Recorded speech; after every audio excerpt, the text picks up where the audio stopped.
আমরা প্রতিদিন খাবারে লবণ ব্যবহার করি, কিন্তু জানেন কি দিনে কতটা লবণ খাওয়া স্বাস্থ্যকর? বেশি লবণ খেলে কি কি সমস্যা হতে পারে, আর কম লবণ খাওয়া কি ভালো? আজকের ভিডিওতে আমরা জানব এই লবণের আসল যে প্রভাব আছে আমাদের শরীরে সেটি। আজকের ভিডিওতে আপনাকে স্বাগত জানাচ্ছি। প্রথমেই জেনে নেই যে লবণ কী এবং কেন প্রয়োজন। আসলে লবণ হচ্ছে সোডিয়াম ক্লোরাইড, যা আমাদের শরীরের জন্য অত্যন্ত গুরুত্বপূর্ণ। আর এটি নার্ভ এবং পেশি সচল রাখতে, রক্তচাপ নিয়ন্ত্রণ করতে এবং আমাদের বডিতে যে ওয়াটার বা পানির ভারসাম্য বজায় রাখতে এই সোডিয়াম ক্লোরাইড বা লবণ খুবই গুরুত্বপূর্ণ ভূমিকা পালন করে। কিন্তু অতিরিক্ত লবণ খাওয়া এটি স্বাস্থ্যের জন্য ক্ষতিকর। কিন্তু কেন? চলুন আজকের ভিডিওতে আরও বিস্তারিত আমরা জানি। দিনে আসলে কতটা লবণ খাওয়া নিরাপদ, এটি একটা বা আমরা কতটুকু লবণ আমরা খেতে পারি, বিশ্ব স্বাস্থ্য সংস্থা বা WHO এবং আমেরিকান হার্ট অ্যাসোসিয়েশন তাদের মতে যে প্রাপ্তবয়স্ক একজন মানুষের দিনে 5 গ্রাম লবণ খাওয়া উচিত, অর্থাৎ 2 থেকে 3 গ্রাম সোডিয়াম, এর বেশি না খাওয়াই ভালো।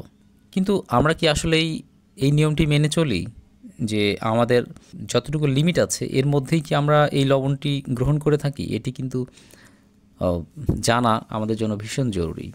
আমরা আসলে কতটি লবণ খাই বা কী পরিমাণ লবণ খাই? গবেষণা বলছে বেশিরভাগ মানুষই দৈনিক প্রায় গড়ে 9 থেকে 12 গ্রাম লবণ খায়, যা রিকমেন্ডেড ডোজ বা যতটুকু খাওয়ার মাত্রা আছে তা থেকে অনেক বেশি, প্রায় দ্বিগুণেরও বেশি।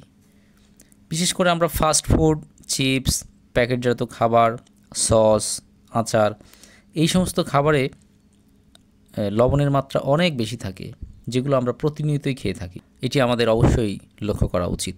আর ভিডিওটি কন্টিনিউ করার আগে আপনাদের কাছে অনুরোধ থাকবে, আপনি যদি আমার চ্যানেলে নতুন হয়ে থাকেন তাহলে চ্যানেলটি সাবস্ক্রাইব করুন এবং ভিডিওটি ভালো লাগলে অবশ্যই এটি শেয়ার করতে ভুলবেন না। এখন প্রশ্ন হচ্ছে যে বেশি লবণ খেলে কি হয়? লবণের ক্ষতিকর যে প্রভাবগুলো আছে এগুলো কি হতে পারে? এর মধ্যে রয়েছে রক্তচাপ বৃদ্ধি।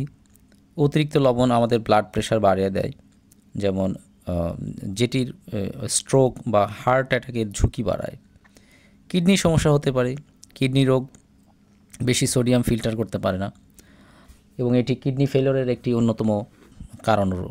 আরেকটি ক্ষতিকর হচ্ছে হাড় ক্ষয়। বেশি লবণ খেলে শরীরে ক্যালসিয়াম বেরিয়ে যায় এবং হাড় দুর্বল হয়ে যায়। আর ওয়াটারের ব্যালেন্স থাকে না, অর্থাৎ পানির ভারসাম্য বজায় থাকে না। অনেকেই অতিরিক্ত লবণ খেয়ে থাকেন এবং এর ফলে অতিরিক্ত ঘাম হয়, যেটি বডিতে বিরূপ প্রভাব সৃষ্টি করতে পারে। এবার আসা যাক যে আমরা যদি লবণ কম খাই তাহলে কি হয়। যদি প্রয়োজনের কম যদি আমরা লবণ খাই তাহলে কিন্তু ব্লাড প্রেশার খুব বেশি কমে যেতে পারে, মাংসপেশির দুর্বলতা এবং খিঁচুনি হতে পারে, এমনকি আপনার ডিহাইড্রেশন বা পানি শূন্যতাও হতে পারে, মানসিক অবসাদ অথবা দুর্বল অনুভব করা, এই ধরনের সমস্যা হতে পারে। তাই লবণ আমাদেরকে খেতে হবে, কিন্তু এটি অবশ্যই পরিমিত লবণ আমরা লবণের মাত্রা আমরা কিভাবে নিয়ন্ত্রণ করতে পারি বা কিভাবে এটাকে কন্ট্রোল করা যায়? রান্নায় কম লবণ ব্যবহার করা। যদি আপনি রান্নায় ধীরে ধীরে লবণের মাত্রাটা কমিয়ে নিয়ে আসেন তাহলে কিন্তু আপনার অভ্যস্ততা তৈরি হবে এবং আপনার স্বাদ গ্রন্থি বা জিহ্বা কিন্তু আস্তে আস্তে এটি অভ্যস্ত হয়ে পড়বে। আর প্রসেসড ফুড বা প্রক্রিয়া জাতীয় যে খাবারগুলো আছে এগুলো এড়িয়ে চলা।